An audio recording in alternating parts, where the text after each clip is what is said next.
വൽ ഹസദ്, തന്നെ പോലെയുള്ള കാറ്റഗറിയിലുള്ള ആളുകളോട് അസൂയ തോന്നുക. എന്നെ പറ്റി വിമർശിച്ച് ഞാൻ കേട്ടു, അതിനൊന്നും ഞാൻ മറുപടി പറയില്ല. അത് അതിന്റെ വഴിക്ക്, അത് ഞാൻ തൊടൂല. കാരണം അത് എന്നെ മാത്രം ബാധിക്കുന്ന വിഷയം. പറഞ്ഞ ഹദീസ് തെറ്റാണ്, ദുർവ്യാഖ്യാനം എന്നൊക്കെ പറയും. മനുഷ്യന്മാരെന്താ വിചാരിക്കുക?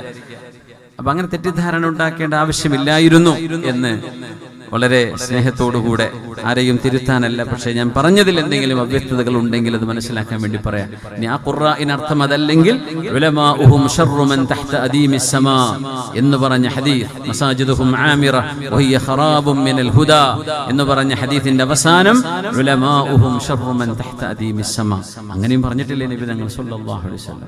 അപ്പോ ഇത് സാധാരണക്കാർക്കും, ഹജ്ജ് ചെയ്യുന്നവർക്കും, സ്വതക്ക ചെയ്യുന്നവർക്കും, ധർമ്മസമരത്തിന് പോകുന്നവർക്കും, ആലിമീങ്ങൾക്കും മുതഅല്ലിമീങ്ങൾക്കുമൊക്കെ എല്ലാവരും ശ്രദ്ധിക്കേണ്ട ചില, നമ്മളെ വഞ്ചിതരാക്കുന്ന ചില വിഷയങ്ങൾ നമ്മുടെ ജീവിതത്തിലേക്ക് കടന്നു വരും. ഒരു ആത്മവിമർശനം വലിയ ഭാരമുള്ള കാര്യമാണ്.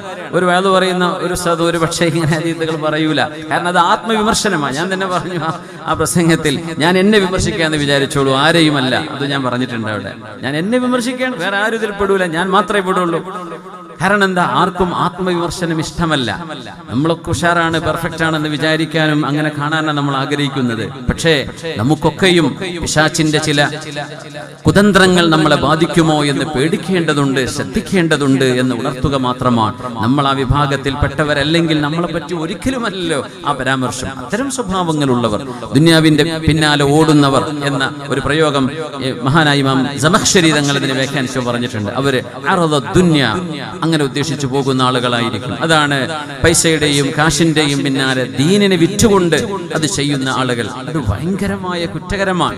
അത്തരം ഒരു പ്രവണത ഇൽമ പഠിച്ചു കഴിഞ്ഞാൽ പിന്നെ ആ ഇൽമ കൊണ്ട് ദുനിയാവുണ്ടാക്കുക എന്ന ചിന്തയിലേക്ക് നമ്മുടെ മുതഅല്ലിമീങ്ങളും നമ്മുടെ സഹപ്രവർത്തകരും നമ്മളടക്കം അത്തരം ഫിത്നകളിലേക്ക് പെട്ടുപോകുന്ന ഒരു ലോകത്താണ് നമ്മൾ ജീവിക്കുന്നത്. അതുകൊണ്ട് ശ്രദ്ധയിരിക്കണം, നമ്മളൊന്ന് കാക്കണം, നമ്മളും ഒന്ന് രണ്ട് കണ്ണും തുറന്നുകൊണ്ട് തന്നെ ജീവിക്കണമെന്ന് എൻ്റെ കൂടെയുള്ള ആളുകളോട് മാത്രം പറഞ്ഞ ഒരു കാര്യമാണത്.